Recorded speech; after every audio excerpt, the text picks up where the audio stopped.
he reflects a very deep state of spirituality, but we want to uncover that deep state, inshallah, in the following talk.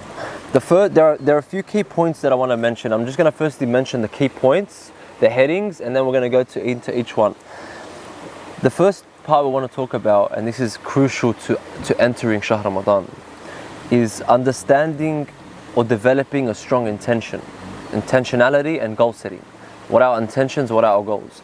The second point is our spiritual preparation and how can we prepare ourselves spiritually. The third is our mental and emotional preparation. The fourth key point is the physical preparation. The fifth is acts of charity and community involvement. And the sixth is reflection and personal growth in Shahr Ramadan. So we're going to go through each one of these, inshallah. We're not going to go too long, but in each point there's going to be more of a little interactive thing or a piece of advice or something that you can take. So if you guys have your phones on you, I highly suggest you maybe take it out so you can write down things that you might find useful or beneficial. Otherwise I can share it with you guys later, that's fine. Yeah, I'll share it. Alright. Bismillah ar-Rahman ar-Rahim. اللهم اخرجنا من ظلمات الوهم وأكرمنا بنور الفهم اللهم افتح علينا أبواب رحمتك وانشر علينا من خزائن علومك يا أرحم الراحمين اللهم علمنا ما ينفعنا وانفعنا بما علمتنا وزدنا علما. Oh Allah, teach us what benefits us and benefit us from what you've taught us and increase in our knowledge and wisdom. Islam, one of the special unique aspects or elements in Islam is the amount of significance we attribute to the intention. You realize any action that you want to do, especially if it's an act of obedience, it always starts with your intention. What is your intention? Even growing up, the first thing you learn before prayer is nawaitu an usalli salat al-kada, right? It always starts with intention. All the major acts, if there are acts that, for example, like Hajj, it's the intention, you have to actually say it out loud, right? You actually have to utter the intention. So intentionality is key, because through intentionality you become genuine in what you're trying to achieve. And that's why, for example, let's say I picked up a piece of rubbish off the floor, right? And in that instance, what I did was I saved another animal, because the animal was going to eat that piece of rubbish, for example, piece of plastic or whatever it is. Extreme example, right? If I did that action because I had an intention to take care of nature, I had an intention to take care of the environment, it's going to be different to it was in my way, for example, or I wanted to get it out of my way because it benefits me. Now it's the same action, the intention's different, right? Or you might give charity, right? You give charity because you have a certain tax threshold that you have to pass, and if you don't pass it, then you're going to miss out on this money and you want to save this money, or so on and so forth. It's different to, no, my intention behind paying this charity is I genuinely care for the people of my community or the people that are less fortunate. Now, the difference is, if your intention is the second intention, a pure intention, then the likelihood of you paying charity later on is high. But if you're from the first intention, the likelihood is low.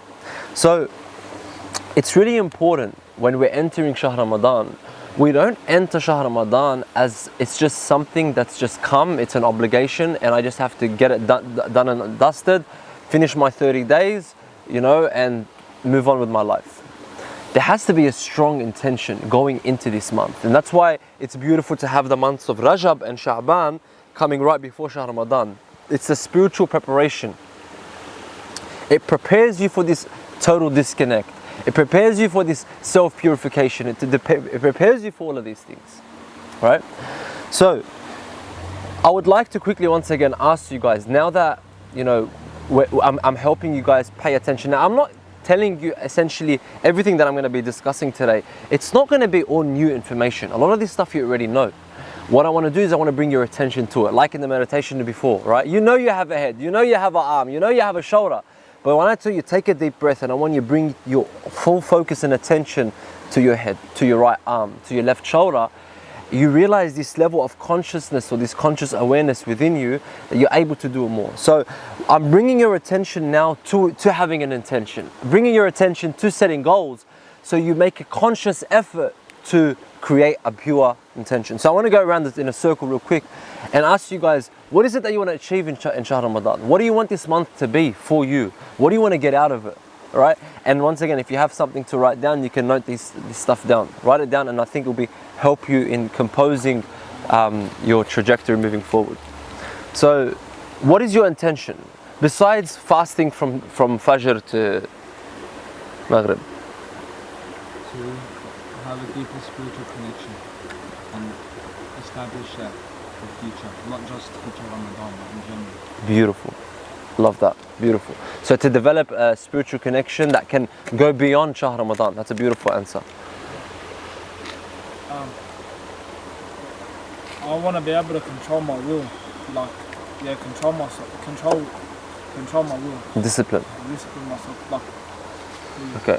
So tell me an example of what is it that you want to discipline yourself in? Is it food? Is it, spending money? What is it? It's not. It's more of what you want. For example, you hear story of alims.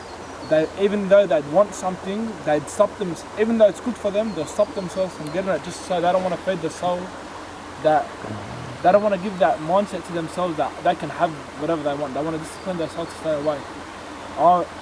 When I say I want to stay away and control my will, I mean to stay away from my desires, from basically control. Basically control myself in that sense. Beautiful. Okay. Amazing. Al? Inshallah, coconut for iftar. You're gonna have coconut for iftar. That's your intention. Now, what's your intention for Shahr Ramadan? What is it that you want to get out of this? Like, any intention, whatever it is that you want to achieve, it's spiritually, emotionally, physically, mentally. Might be more like health benefit. Health benefit. Health benefit and what do you call it? This like when this means like. Routine. Spirituality. Salah is like a routine, right?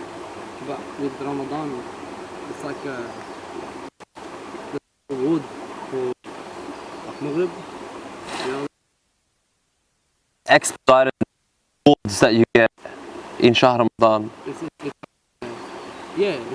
something about it. It's like compound interest. Yeah. Nice. So Mo, what about you? Most of all, control desires. It's all of it. All of Shahr Ramadan. Everything. I just wanna fall back in love. I want my soul to fall back in love with the Creator. Amazing. To fall back in love. Amazing. That's so beautiful. after Shahr Ramadan ends, you go back to whatever you were. I don't want that. I want this time might be different, inshallah. I want to just stick to loving the Creator. Amazing. That's beautiful. Inshallah, turn it into Isha. That's beautiful. Ali. Inshallah, I want to be able to let go of all my ideas of my understanding of myself and my Creator. And inshallah, having a new experience with God so I can have more tawakkul. It was suggested to me that I need to turn my faith into trust. And I think by stuff the boys, like letting go of all my facades, or all my ideas of what I know, that at the end of the day are part of the ego. If I can have enough space away from that stuff, then maybe I can have a new experience. Amazing. That's beautiful. That's deep. Inshallah. I'll write it down because I'm going to forget it. That's good. I want to develop a sort of, like, it's a focus that's only unique between me and my, Amazing. And it consists of filtering out any irrelevant or harmful things. So if I'm faced with anything like that, it just automatically just responds to it, you know what I mean? Amazing. That's beautiful. It's like a spiritual beacon. Mm. So whatever comes to me, I just filter it out. I don't like react in that way. And it just helped me develop the consciousness. It's in you, you know what I mean? I can't explain it. And it's like a connection with me and Allah. Amazing. That's beautiful, bro. It's a bit hard for me to answer, but okay, well, just to redevelop that connection to God. Like, for example, last year's Ramadan was one of the best Ramadans I've ever experienced. Like, it was the first time where I was really like, I remember, okay, I was not only like going to, like, we went IHIC a lot, I remember, and like UIF and stuff, and I don't know, to me it was like, that deepened my connection because you're constantly surrounded by people who are, you know, all your Environment. Yeah, the environment was just amazing, and especially during Laylatul Qadr, it was my favorite times. Now, I want to get that connection that I had at that time, but also keep it. Like what Mohamed said, you want to develop a spiritual connection that lasts. It's not like I'm going to be honest with you, I'm not going to say that I've lost it, but I just want to... It's faded away. Slightly. But at the same time, also enjoy Ramadan how I did last year. Because last year, honestly, it was amazing. I really enjoyed it last year. Amazing. And I just want to keep it like, you know. What did you do last year? I was with you half the time. Yeah, we went IHIC, man. We were IHIC, Yeah. I was at a lot of family events as well. Yeah. I don't know, I loved it last year. Thank you very much for sharing, all of you boys. That was brilliant. And you can see the trend that when going into Shahr Ramadan, when you make clear your intention, when you make clear what you want, your mind and your brain and your nervous system and your body all work together to make sure that you try and achieve it. So when you voice it, and I like that you're writing, because there's a famous quote, I love this quote, I heard it a while ago. It says, your brain is for having ideas, not for storing ideas. So we can have a lot of ideas and thoughts, but storing it is hard. So sometimes I might get an idea of what it is that I want, and I make that intention. If I'm not really sincere in my intention, it might fade. So you've written it, that's awesome, but now repeat it to yourself. Allow yourself to really be seeking this spiritual connection, this sense of the focus. You said a focus between the creator and the creation. Simply, yeah, exactly. So it's very important, my brothers, to ensure that our sincerity stays intact in this holy month. Sincerity is key to everything that we're doing. At points, it's going to be tough, and at points it gets uncomfortable, and at points we're out of our comfort zone. At points we get angry. At points we lose it. At points we want our caffeine, we want our cigarette. You know, whatever it is, you want something that you're attached to. But the fact is, if you're sincere with your intention, then you know that you're supposed to not be doing this action. So by you not indulging in your desire, you are aligning your actions with your beliefs. So automatically you are becoming a more stable person. Automatically you're becoming a more disciplined person. It's just by not only not doing the act, but also becoming sincere and intentional about not doing it. Ya nafs, I know you want this now, but I don't want to give it to you. Not only because I'm not fasting, not only because I'm fasting, but because I know that, not because only I'm fasting and I'll commit a sin or I'll break my fast, but this is not beloved to Allah subhanahu wa ta'ala, and I'm sincere in my approach to God. I'm sincere in achieving this sense of spirituality and connection with Allah subhanahu wa ta'ala. So whatever it is that is not loved or not wanted or not accepted by God is something that I love to indulge in. So there's a difference between that mentality and I really feel like it now, but I'm fasting and I can't, versus I really feel like it, but I'm happy that I can't because it pleases God. So reframing your mindset. It pleases God and it's good for you. Exactly. But at the forefront of your attention is that it pleases God. Because if you truly believe that it pleases God, then you know eventually 100% that it's good for you. It's never going to please God if it's not good for me. Right? But it's how is it good for me? I might not comprehend it. Ali before said that he loves Shahr Ramadan because it makes him healthier. Because he's comprehending that these laws and these rules and these routines and these schedules are designed to neutralize my brain, to work on my dopamine system, to work on my endorphin system, to stabilize my internal system, my internal mechanism, my nervous system. The Shahr Ramadan caters for everything, every paradigm of my human being. I'm sorry, this is one more thing as well. I think an intention that all of us should have, and I think that we all, like, I can't speak for everyone, but majority of us, I reckon, we need to focus more on the Quran. We're going to get into that. We're going to get into that 100%. So that's on the first point, intention and goal setting. That's the wrap up. So the second point is our spiritual preparation. So how do we spiritually prepare for this month to come? And why is it significant? It's really important, bros, to not just perceive Shahr Ramadan as a physical journey. Because yes, it has a lot of external elements to it. You're not allowed to eat. You're not allowed to fast. You're not allowed to drink. You're not allowed to, have sexual relations. You're not allowed to do this. You're not allowed to do so and so. But you realize that all of these different prohibitions, they're targeting something. They're targeting something, and it's so powerful when you understand how Allah subhanahu wa ta'ala has designed this month to be the ultimate platform for personal growth and personal development. I'm going to touch onto that in the last point. But more, I want to speak now on the spiritual paradigm. When we carry on in our life, what's happening every single day is we're living a story. We're living a story, and every single day we're adding to that chapter of that story. But a lot of the times, every day, there's a lot of thoughts that are similar. Actually, most of our thoughts are similar. You don't think about your room and how your room is designed and how it looks every day. You design that picture in your mind, then eventually it's stored in your brain. You don't even have to think about it. It becomes autopilot. Same way like brushing your teeth or driving a car. A lot of things is automated, right?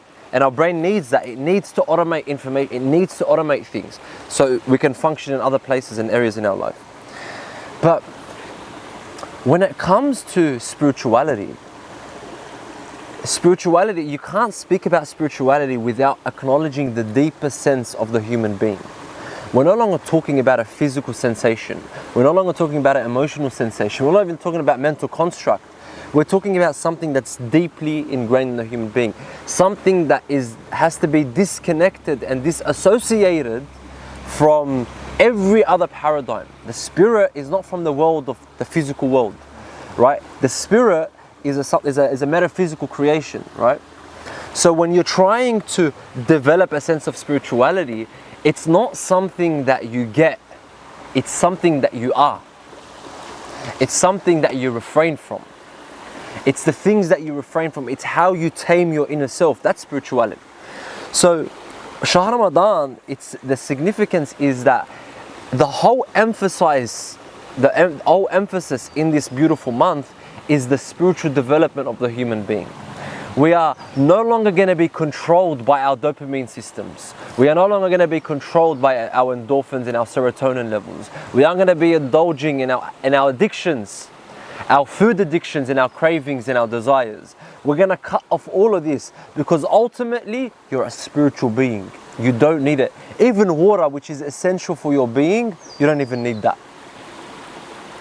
Water, which is essential, you can't live without water, don't drink it. Because above all, you need to cleanse yourself from everything that's not you. And your spirituality, or your sense of spirituality, and tapping into your sense of spirituality is a sense of tapping into your true self. And Shahr Ramadan makes this journey simple, because on one level you believe in God, on another level you believe in Islam, and on another level you believe that fasting is obligatory. So you know that if I wanted to align my beliefs, I have to fast. If you wanted to align your beliefs, you know that God wants you to fast. God loves for you to fast. So that means your beliefs now is, it's very bad for me to drink water in the daytime. Not because water is bad, but because it's going against the needs of the soul. How do I know it's the needs of the soul? God.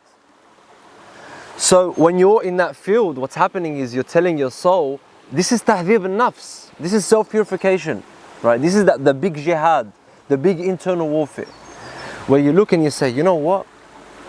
I will not indulge in these desires.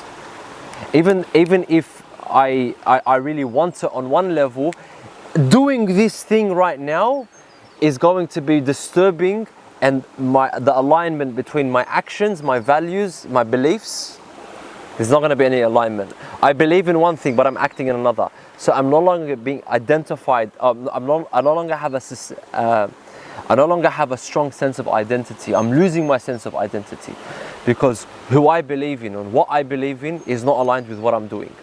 So you find that all of these different rules and laws, we might not understand each one, but at the core of it, at the core of the spiritual element of Shahr Ramadan, or the spiritual paradigm of Shahr Ramadan, is disconnecting yourself from everything that's not you, and not identifying with anything that's not spiritual. So, sorry, I spoke a lot, all right? The core of that message is really simple, right? Shahr Ramadan is a place where you disconnect everything and you reconnect to God. And that's why you are shahrun, I'm going to say in English, you are in the presence of Allah subhanahu wa ta'ala, and He is the one that's going to be serving you. He's the one that's going to fi diyafatillah. We're in the presence of the Majesty, and He's the one that's coming and blessing us with His generosity. So when the shaitan is locked up, what does it mean that the shaitan is locked up? It's the inner shaitan that's locked up. It's because you know that I can't contradict my own beliefs. If I contradict my own beliefs, I'm going to be living in a state of guilt. And we don't want to be in guilt. We don't want to be in shame. We don't want to be in disalignment with our true beliefs and core beliefs. So that's a spiritual paradigm.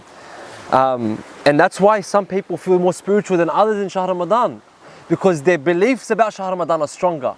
So therefore their actions are aligned much stronger. The less you believe, the less you feel.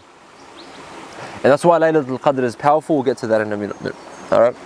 So, my encouragement, my brothers, is 3 essential things that I suggest that you create a daily routine of. Once again, if you can remember these, remember these. If you want to write these, you can write these. 3, create a routine in Shahr Ramadan, a daily routine. And it can look however you want, whenever you want. Where you intentionally work on developing this spiritual connection. Above the physical and mental and emotional aspect. But the spiritual connection through Quran, through prayer. And don't just read for the sake of reading. Don't just read a juz' because I want to finish a juz'. Contemplate, read, understand the words, think about the words. Boys, if you go through the whole of Shahr Ramadan and only finish 1 page of Quran, but you actually understood this 1 page, it's better than reading the whole Quran. Not understanding it. Contemplate, think, try and live these words. Let it be embodied in your principles and in your actions. Second, pray. Don't just pray your Dhuhr, Asr, Maghrib and Isha. Set a time, even if it's 2 rak'at, 4 rak'at a day, right? Maybe Salat al-Layl, you can do the 3 rak'at Salat al-Layl every night, right, before suhoor. And allow yourself that time, 5-10 minutes. Say, in this 10-minute period, I'm putting everything aside and I can only speak to God. It can be in the form of prayer, and it can be in the form of sujood, it can be in the form of meditation. Whatever form. Prayer, Quran, and last and most importantly, reflection. Spend some time alone, boys. Honestly, spend some time alone, reflect. Without anyone, without anything, just 5 minutes a day, reflect. Reflect on yourself, reflect on who you are, on where you want to be, and so on and so forth. So third point, the key point, is our mental and emotional preparation. Now, when it comes to mental and emotional preparation, it's very important to start by talking about what do we mean by mental and emotional preparation. All right? When I say mental preparation, I'm talking about the mindset we have towards what we're doing. The mindset that we're going to carry, that's going to determine our values about what we're doing. How we value what we're doing. And it's going to influence our beliefs about what we're doing, right? So for example, someone who's going through a really tough mental state, thinks low of themselves, thinks low of life, thinks low of, they don't have hope, they're feeling lonely. Someone in depression, for example. And this person is told, you know, Shahr Ramadan's coming up, and they're obviously not going to be doing well physically. If they're not doing mentally, then they're not doing well emotionally, then they're not doing well physically 100%. They're all connected, right? Then Shahr Ramadan is going to be a big burden on this person. It's going to be really tough. And they might be like obviously fasting and willing to fast, but they're not reaping the spiritual, they're not thriving spiritually. And I don't want to make a general blanket statement. Of course, there are people that no, they are able to elevate through this situation if they have a strong spiritual state. But for the most part, our mentality towards things affects how we enter that thing. For example, imagine I sat here, you've never met Yusuf before, and I sat down telling you, Yusuf is this bloke, and I start saying he's a liar and he's cheated this bloke, and remember once he stole money from this guy, and you've never met him, and it turns out everything I said is not true, it's all rubbish. But then you meet him for the first time, automatically you meet him with some pre-framed understanding of who Yusuf is because of the conversation we've had. So I've mentally pre-framed you. You have a mentality, so it's going to be carried towards your beliefs about Yusuf, and your beliefs about Yusuf is going to be carried in how you treat Yusuf and how you speak to him. So you might not meet him with the biggest smile, right? Knowing you're a beautiful guy that smiles in front of everyone, but generally speaking. So our mentality towards it and our emotional preparation.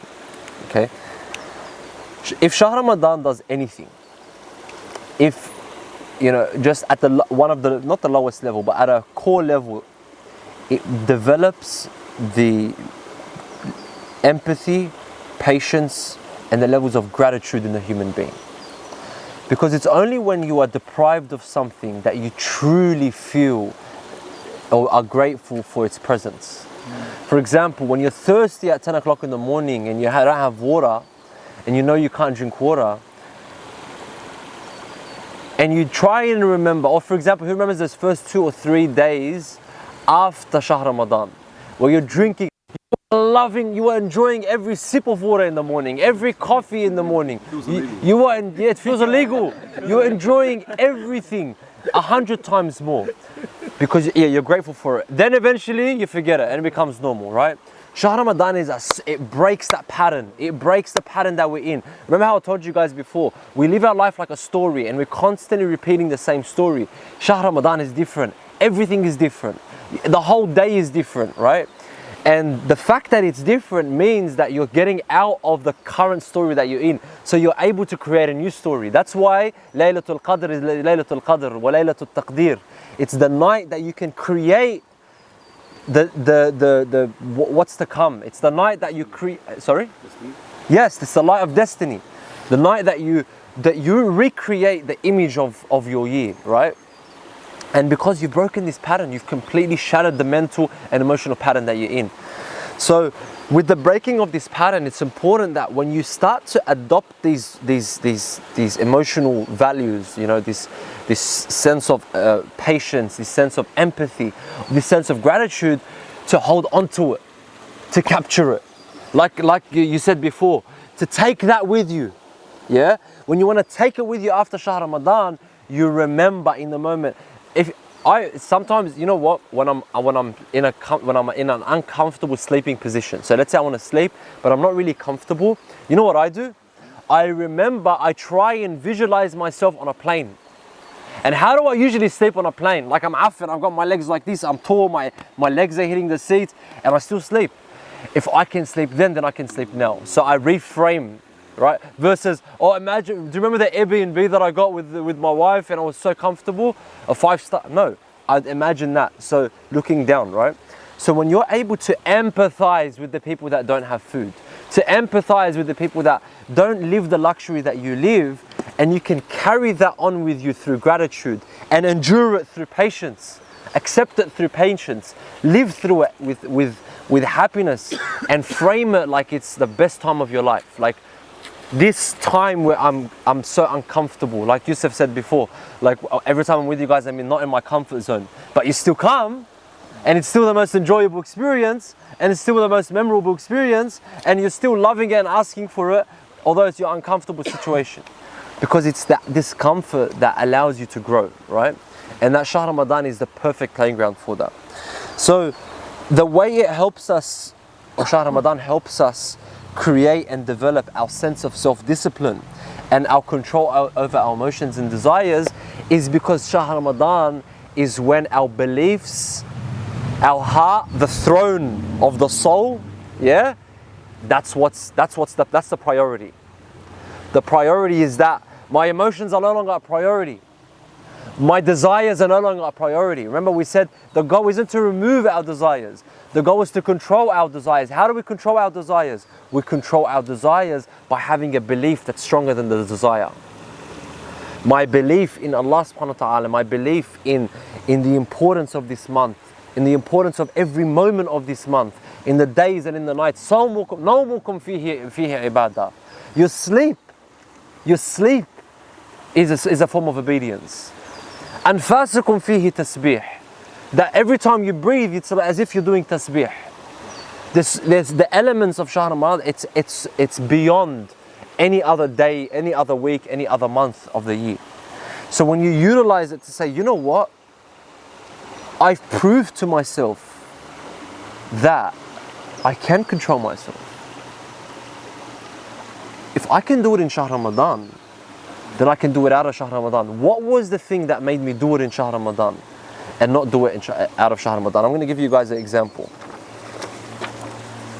I'm going to give you guys a key, a secret key. The secret key is the key to how to create momentum in life. It's like, you know when there's a soccer game, for example, me and Alush are playing FIFA, you know what I mean? I'm beating him, it's 2-0, it's my way, then he scores a goal in the last 10 minutes. And then he scores another goal in the last 5 minutes. And then somehow he scores a goal in the last minute. What the hell, but 5 minutes ago I was winning. How was he able to get 3 goals in 10 minutes, but 0 goals in 80? Because when he got that first goal, he created momentum. And he followed through, then he created momentum. So the question is, how do we create momentum? I'm going to go through this real quick. These are the 4 building blocks, the molders of momentum. This is how you create momentum in anything in life, all right? The first thing is, starts with belief and certainty. How much do you believe and how certain are you that you have that possibility, that you're able to do X? Then the second molder is potential. The third molder is action. And the fourth is result. Now, you realize that there is 4, so there's 4 boxes, and the bottom box has an arrow to the next one, so they're all connected in one sense. They all feed off each other, but it starts off with belief and certainty. When he scored the goal, he believed, you know what, I still can score one more goal. And he has the potential. Remember, boys, we have unlimited potential. So the potential, it's not about what can we do, it's about what are we willing to do, because the potential is there. So he's got the potential and he had the belief. Then it comes down to action. Are you doing the right actions? Are you following through? If you follow through properly, then you get the result that you want. When you get the result that you want, it increases in your belief.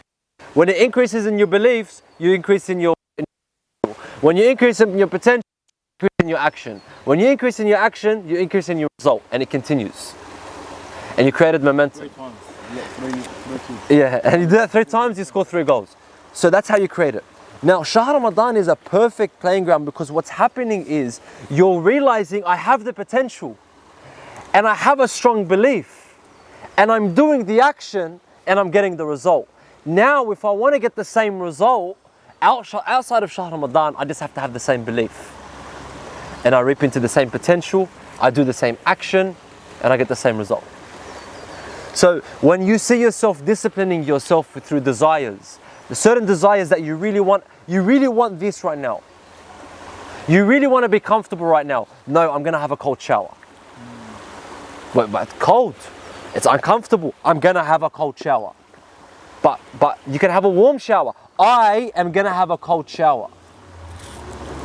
Because I choose. But it's discomforting to your body. But I choose. It's a powerful realization.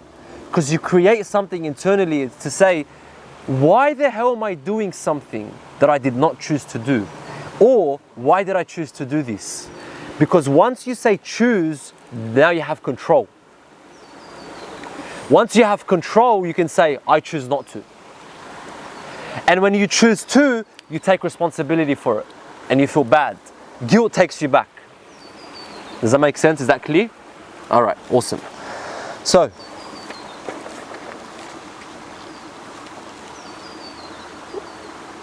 that is the essence of how fasting can help us create a sense of self-discipline and overall help us in our emotional and mental preparation. Is that clear? Does anyone have any questions? We're good? All right, can we continue? All right, we're almost done, boys. Promise. Only 3 points left. All right. The fourth, this is a bit simple, once again, reminding you of stuff that you know. The fourth fundamental element of our preparation for Shahr Ramadan is our physical preparation. It's really important. Like, as Muslims, don't think that Shahr Ramadan is a time for us to be unhealthy. This is a time to regulate our physical health. This is a time to literally elevate our physical health. It's actually, like Ali mentioned earlier, some people actually fast for the nutritional benefits of Shahr Ramadan. The problem is when we overindulge in our desire when we can. So it's really important that we create a healthy lifestyle in Shahr Ramadan. We try and create a good routine of suhoor. We try and make sure we have our suhoor. We have the necessary supplements. You know, black seed oil, very important. Have your vitamin C. Have your magnesium. You know what I mean? Have the essential supplements that can help you get through the day. At the end of the day, you have to be functioning. We're going to have to be functioning at a high level. We're high achievers, right?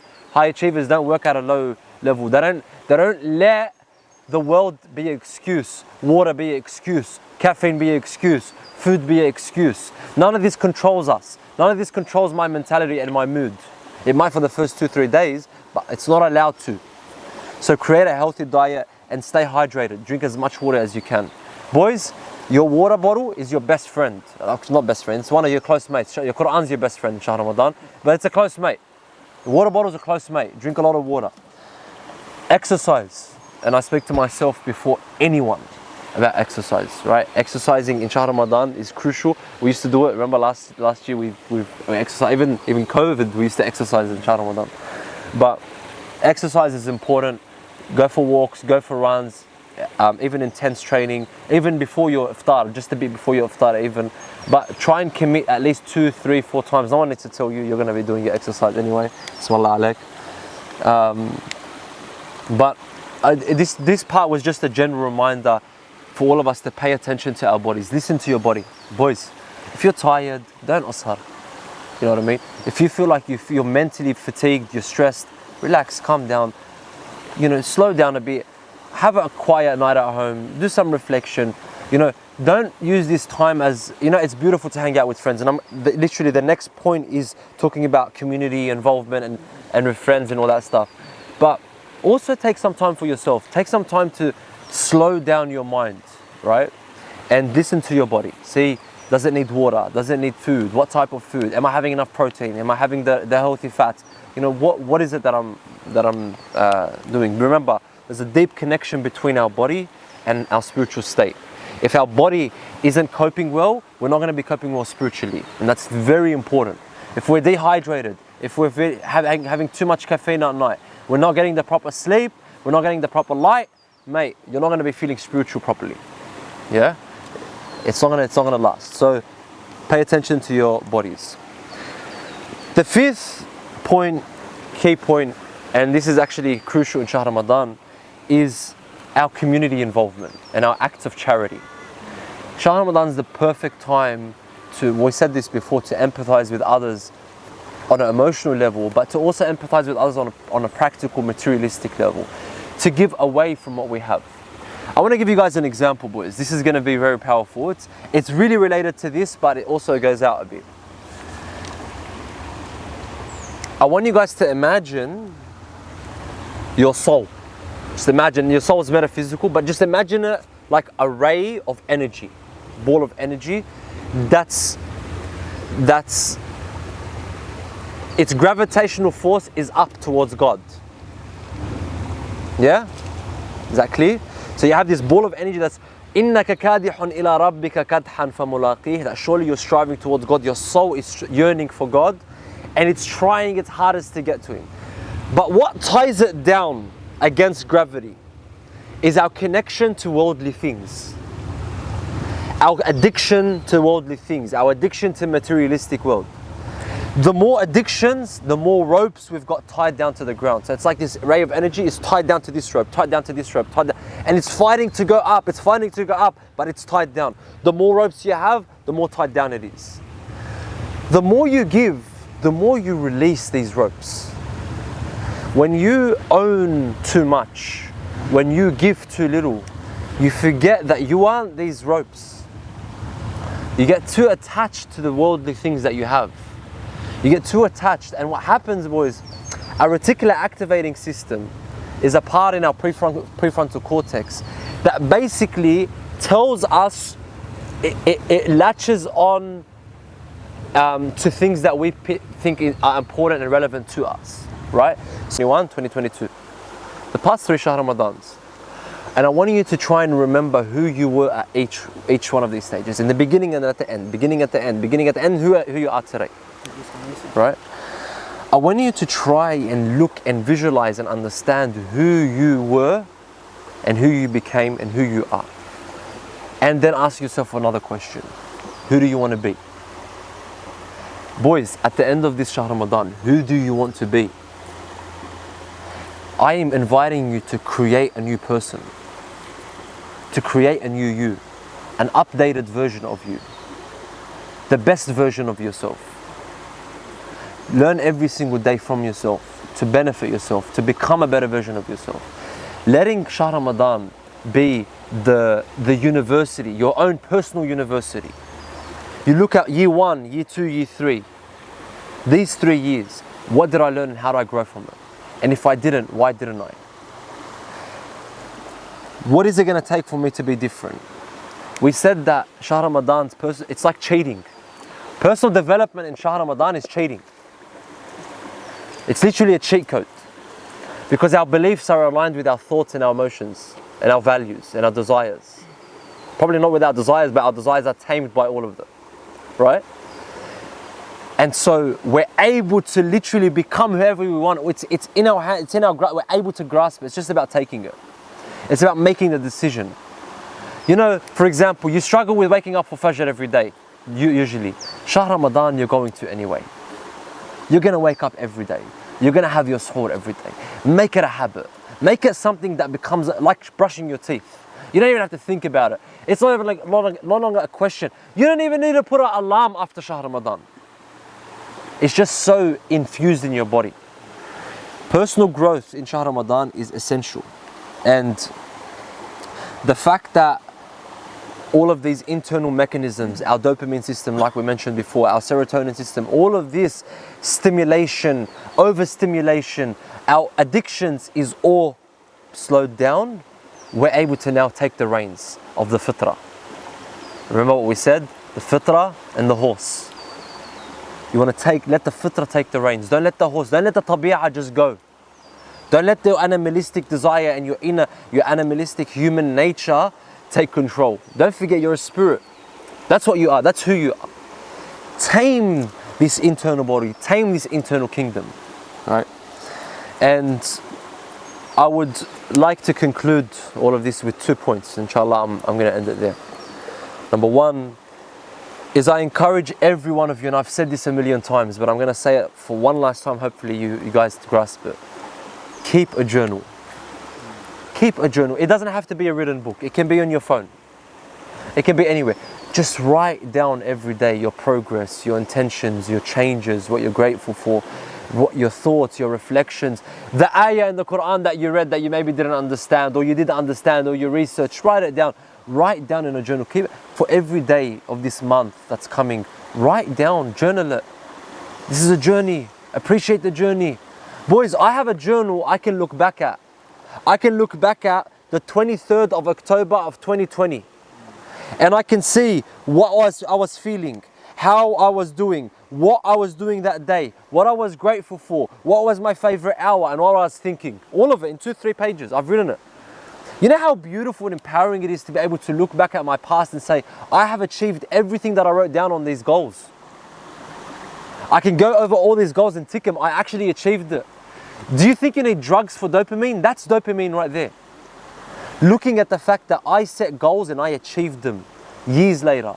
I was feeling depressed, anxious, confused, sad, unhappy, overwhelmed, for weeks on end, and I saw it and I saw what I was thinking and I saw my change when I started to get out of that anxiety, and I started to see when I started to get confident and strong.